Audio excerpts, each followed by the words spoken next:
Bonjour, bienvenue sur Congrès TV, la chaîne du congrès du 125e Congrès national des sapeurs-pompiers. J'ai le plaisir de recevoir Céline Guilbert, qui est vice-présidente de la Fédération en charge de la prévention et de l'éducation citoyen face aux risques.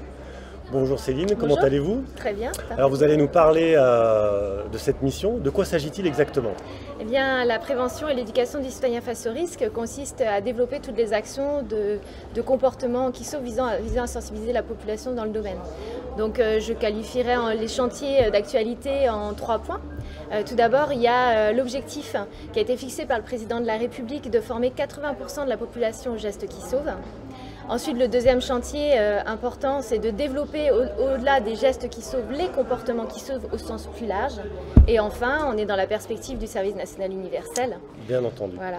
Alors, pour revenir sur former 80% des personnes aux gestes qui sauvent, c'est assez complexe, puisque actuellement on a le PSC1, oui. Ça reste quand même un dispositif qui reste un peu long. On a des formules un peu plus raccourcies, je suppose. Oui, c'est ça en fait.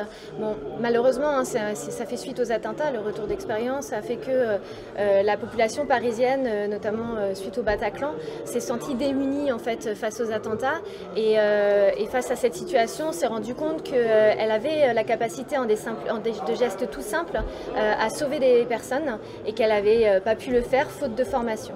Et donc, suite à ça, on a développé un dispositif, ce qu'on appelle le dispositif des gestes qui sauvent, qui est beaucoup plus court, mais qui permet en 2 heures de former aux gestes simples et rapidement de pouvoir permettre à la population de réagir et puis de leur donner envie aussi d'aller plus loin et pourquoi pas de se former au PSC1. D'accord, donc dans ce module de 2 heures, on va retrouver les grandes techniques d'urgence vitale, je suppose, l'arrêt cardiaque, la pose du garrot qui revient sur le devant de la scène. Oui, on a l'arrêt cardio-respiratoire, on a les positions d'attente et puis on a le traitement des hémorragies et avec justement la pose du garrot parce qu'effectivement on s'est rendu compte que c'était important d'apprendre aussi à poser un garrot parce que ça permettait de sauver une vie et ensuite nous, pompiers, une fois qu'on arrivait, de traiter la victime, au moins que pendant ce temps-là, la personne ne meurt pas.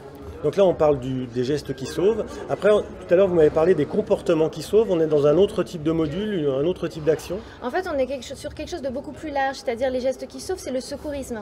Les comportements qui sauvent, c'est savoir réagir face à tout type de sinistre.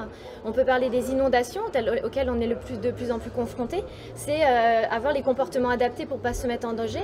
Mais si jamais on est dans une situation de danger, savoir réagir aussi pour éviter de devenir victime. On peut parler des incendies. Malheureusement, en tant que sapeur-pompier, trop souvent, on voit des personnes qui ne se méfient pas de la fumée, qui vont essayer à tout prix de sortir dans un bâtiment collectif dans la cage d'escalier en fumée et qui n'ont pas la notion des conduites à tenir en cas d'incendie. Donc l'important, c'est aussi de les former à ça et de dire former une porte, c'est important, se préserver de cette fumée, c'est important et voilà comment vous devez réagir. Donc vraiment axé sur la prévention. Sur la prévention et sur les conduites à tenir en cas de sinistre. D'accord. Et ensuite, nous avons parlé donc du service, le retour du service national universel. Sous quelle forme, quelle durée? Alors bon, le service national universel, on le sait maintenant, va se développer pour les jeunes. On est sur des modules un peu différents, on est sur un parcours progressif dans le projet des jeunes tout au long de leur scolarité et après. Et dans le programme de ce service national universel, il est prévu de former les jeunes au comportement qui sauve et aussi de les sensibiliser à la notion d'engagement citoyen. Donc les comportements qui sauvent, savoir se sauver soi-même et les autres, c'est un engagement citoyen, mais aussi aller plus loin en matière de développement du volontariat. Eh bien, un beau programme en perspective. Céline Guilbert, je vous remercie d'être passée sur le plateau de la Web TV et bonne fin de congrès. Merci à vous. Au revoir.